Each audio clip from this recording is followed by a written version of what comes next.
Hello, Todd Clemens, Okeechobee Livestock Market, and here's your weekly market report. After being closed last week for the 4th of July, we came back and had some big runs Monday and Tuesday. We had 1391 on Monday and 1350 on Tuesday, and we caught up from being shut down that one week, but prices were really good. Remember, we talked about our producers' cattle auction sale we had down at Marco the last week of June and how good it was, and it was like a record-setting sale. We came back here the week after the 4th, and we had those same prices here at Okeechobee Livestock Market Monday and Tuesday. And this thing is really good. Meat's moving at a high clip.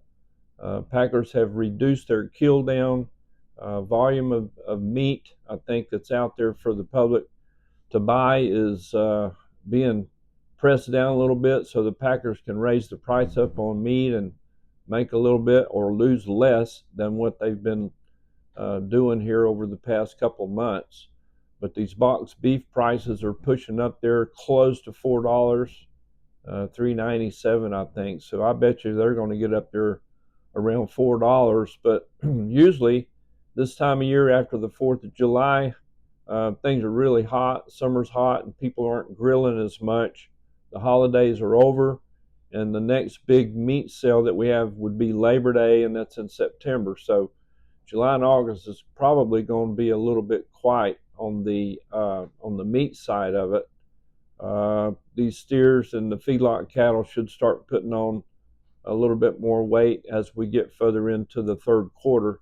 It's hard to believe we're already into the third quarter of 2025, but here we are. We're all the way into July the 9th today, and time is going right by, but these calf prices are doing really good. Slaughter cows and bulls are, I think they were probably steady to 2 weeks ago. We had some outstanding slaughter bulls here this week, just a few here and there, but I remember seeing one Monday weighed 2,400 and something pounds. That bull brought $2.29, and he was a really, really good bull. We had a bull there Tuesday, a few bulls that brought 215 to 220, so they're still needing that meat.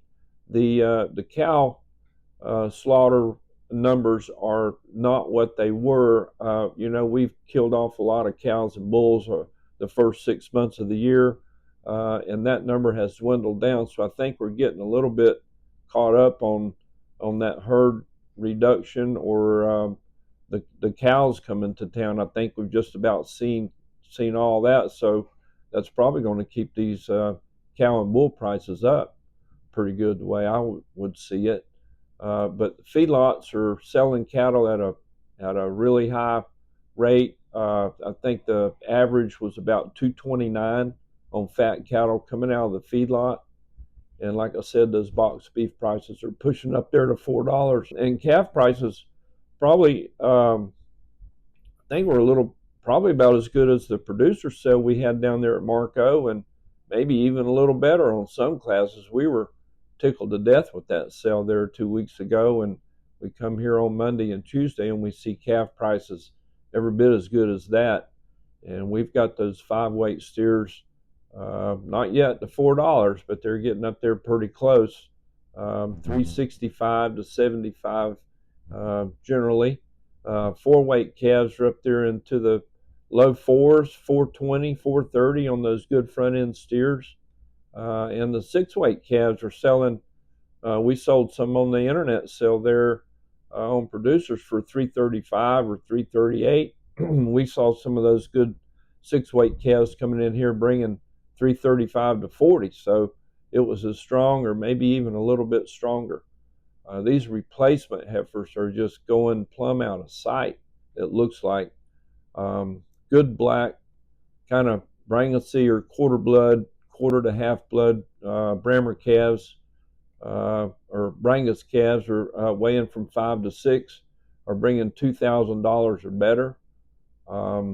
And some of these young cows that you see come in here that have still got their whole life ahead of them, and they look good and look like they'd be able to have another few calves ahead of them. Those cows are bringing $2 or better a pound, and they're weighing 1,000 to 1,200 pounds, so that's a pretty good ticket on that. And it's going to be hard to get replacements for these cows that we're selling off.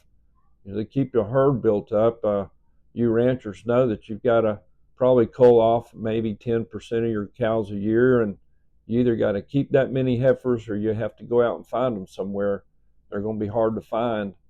You'll be able to find them, but I don't know that you'll be able to write that check for them. You probably have to, but it's going to be probably double what we've been used to.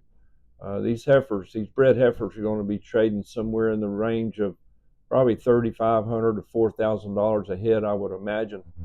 And that's just like the breeding bulls coming up in the fall in October. Those bulls have been averaging somewhere around $4,000 to $4,500, and I would just bet you could double that pretty easy to $9,000 or $10,000 a head on those breeding bulls. So just get ready when the time comes to know that these your breeding stock animals, your bulls and your replacement heifers and all, are going to be a lot. It's going to cost a lot. So I know these calves are selling good, and it's going to take every bit of it to stay in business.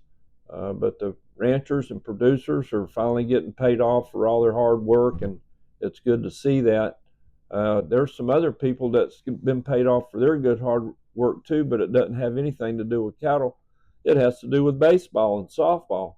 Okeechobee last week had a state tournament here in Okeechobee, and we had two teams advance from this tournament to go to the World Series.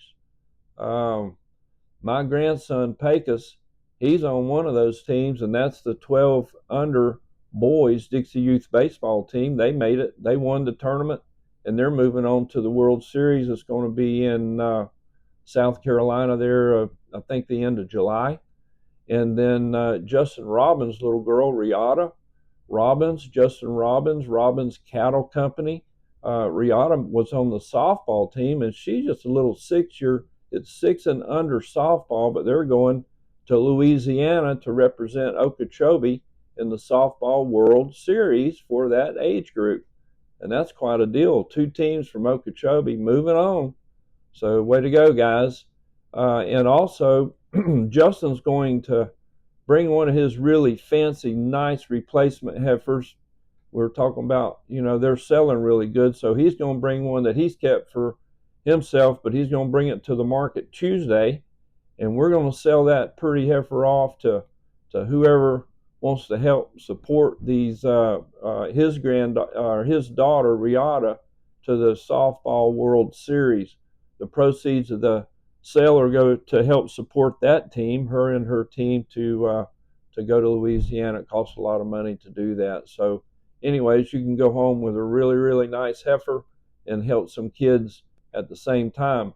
And I'll bet you Matt might bring something in to sell for Pecos, and we'll see if we can't have a steer or heifer in here for him and just sell those animals for these kids. That's next Tuesday. We're going to try to plan to do that about 2 p.m. to help support Okeechobee sports and athletics and Okeechobee Livestock Market. It's all about helping kids. Mostly it's rodeo kids, but this time they're baseball kids. Nothing wrong with that. So we had a good week. Prices are good. We had a big run.